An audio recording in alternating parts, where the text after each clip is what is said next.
રહ્યું છે અને ગુજરાતના દરિયા કિનારે રોજબરોજ કોઈ ને કોઈ જગ્યા પરથી ડ્રગ્સ મળી રહ્યું છે। આ વખતે નવસારીમાંથી ડ્રગ્સ મળવાનો સિલસિલો જોવામાં આવી રહ્યો છે। જી હા, નવસારીની અંદર ડ્રગ્સ મળી રહ્યું છે। માછીવાડથી દાંડી સુધીના દરિયા કિનારેથી 50 પેકેટ મળી આવ્યા છે। દરિયાકાંઠેથી ડ્રગ્સ મળવાની ઘટનાનો પેટ્રોલિંગ વધારાયું છે અને સતત આપ જોઈ રહ્યા છો 50 પેકેટ જે સંદિગ્ધ ડ્રગ્સના મળી આવ્યા છે। દરિયાકાંઠેથી ડ્રગ્સ મળવાની ઘટનાને લઈને જિલ્લા પોલીસ અધિક્ષક સુનિલ અગ્રવાલે પેટ્રોલિંગની સૂચનાઓ પણ આપી છે। ગુજરાતના દરિયા કિનારાથી ડ્રગ્સ મળવાનો જે સિલસિલો છે એ યથાવત રહ્યો છે।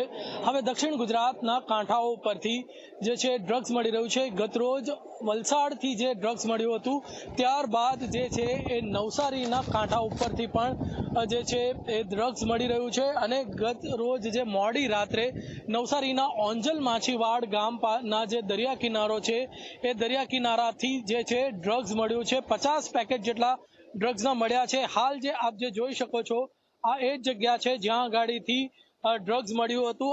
જે કોથળો મળ્યો હતો એ કોથળાના અવશેષો અહીં છે અને આ જે વિસ્તાર છે વિસ્તારમાં આગળ એટલે કે ઓંજલ માછીવાડથી દાંડી સુધીનો જે કિનારો છે ત્યાંથી 5 જે અલગ અલગ કોથળા મળ્યા છે અને એમાંથી એક કોથળામાંથી 10 પેકેટ એવી રીતે ટોટલ 50 પેકેટ મળ્યા છે। અને જો વાત કરીએ તો આ ઘટના સામે આવતા જ નવસારી જિલ્લા પોલીસનો કાફલો ઓંજલ માછીવાડ પહોંચી ગયો હતો અને Navsari Jalalpor police, LCB police, SOG police તમામના જે અધિકારીઓ છે અધિકારીઓ સાથે સ્ટાફ પણ પહોંચ્યો હતો। હાલ જે છે આપણી સાથે સાગર સુરક્ષાના જે જવાન છે એ છે।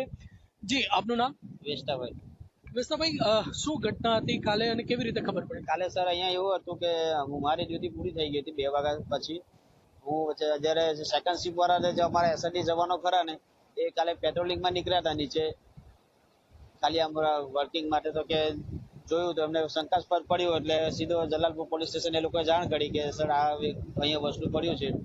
તો પછી એલસીબી એલઆઈબી બધા સર એ લોકો આવી ગયા હતા અને આ જે મેઇન રોડ છે જ્યાં 10 પેકેટ મળ્યા છે ત્યાંથી દાંડી રોડ છે જવા માટેનો જે રસ્તો છે એને બી આગળ બી પેકેટ મળ્યા હતા।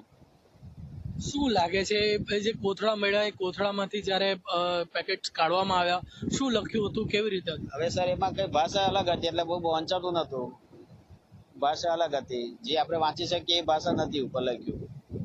અને કેટલું પેકેટ કેટલું મોટું હતું? પેકેજ સાહેબ આપણે જે મીઠુંની થેલી આવે ને ટાટાની એનાથી થોડી સાઈઝ મોટી હતી। ગુજરાતમાં આજકાલ ગુલ્લીબાજ શિક્ષકોની